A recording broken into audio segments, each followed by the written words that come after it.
কিভাবে এগিয়ে রয়েছে তৃণমূল? সকাল থেকে যে প্রাথমিক ট্রেন্ড দেখা যাচ্ছিল সেখানে বিভিন্ন জায়গা অর্থাৎ এই 4 কেন্দ্র থেকে কিন্তু তৃণমূল এগিয়ে রয়েছে। রানাঘাট দক্ষিণে সরাসরি রয়েছেন আমাদের প্রতিনিধি সুবল মজুমদার। সুবল, রানাঘাট দক্ষিণের ছবিটা এই মুহূর্তে কি দেখতে পাচ্ছ? কারণ আমরা রায়গঞ্জের ছবি দেখলাম, সেখানে বিজয় উল্লাস ইতিমধ্যেই শুরু হয়ে গিয়েছে।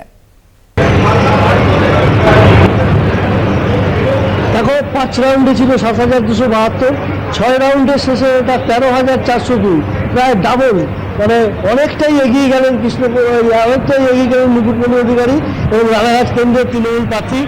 5 রাউন্ড থেকে প্রায় 6,000-এর বেশি ভোটে তিনি কিন্তু 6 রাউন্ডে এগোলেন। কাজে যত রাউন্ড এগোচ্ছে ততই কিন্তু তার যে জয়ের ব্যবধান বাড়ছে এবং আগামী আর মাত্র 5টা রাউন্ড বাকি।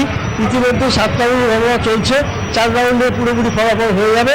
কিন্তু মনে করা হচ্ছে যে আর 2 রাউন্ডের শেষেই অন্তত যে পর্যায়ে বা যে ব্যবধান তিনি তুলে ফেলবেন তাতে করে তার জয় পুরোপুরি নিশ্চিত বলে মনে করা হচ্ছে। ইন্দ্রাণী, সেক্ষেত্রে গণনা কেন্দ্রের বাইরের ছবিটা কি দেখতে পাচ্ছ সুবল?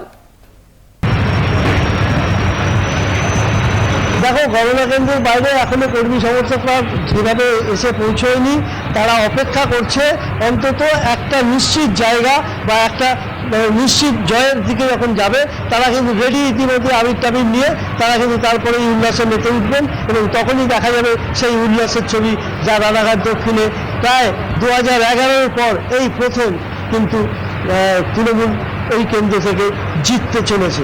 বিরাট সাফল্য তৃণমূলের কাছে। ধন্যবাদ সুবল। কথা বললাম, সরাসরি ছিলেন প্রতিনিধি সুবল মজুমদার, অর্থাৎ রানাঘাট দক্ষিণে